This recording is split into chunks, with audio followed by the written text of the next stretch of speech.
This is day 13, and the reading is from Luke 20, verses 27 to 40. Some of the Sadducees, who say there is no resurrection, came to Jesus with a question.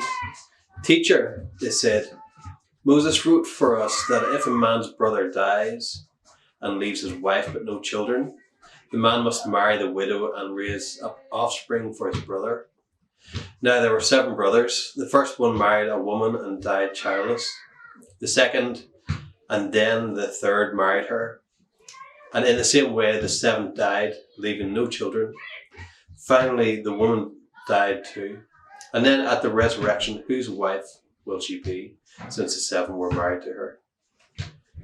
Jesus replied, "The people of this age marry and are given in marriage, but those who are considered worthy of taking part in the age to come and in the resurrection from the dead will neither marry nor be given in marriage. And they can no longer die, for they are like angels. They are God's children, and since they are children of the resurrection. But in the account of the burning bush, even Moses showed that the dead rise, for he calls the Lord the God of Abraham and the God of Isaac and the God of Jacob. He is not the God of the dead, but the God of the living, for to him all are alive." And some of the teachers of the law responded, "Well said, teacher," and no one dared to ask any more questions.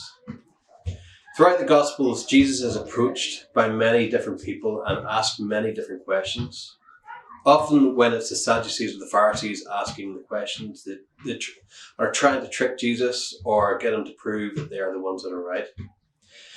Here, the Sadducees are hoping to be proven right, and when asking Jesus the question, Jesus quotes the book of Exodus using Moses, the person from their Torah who they would be familiar with, to explain the answer. He is not the God of the dead, but the God of the living, for to him all are alive. He is still the God of Abraham, the God of Isaac, and the God of Jacob. Just as we have been reading about the book of Romans, the religious groups at the time had become so caught up in the law and the right way to follow God that they lost sight of God and of his grace. Jesus, in his answer of the question, gives the people the opportunity to broaden their self-imposed limits and encounter God's grace.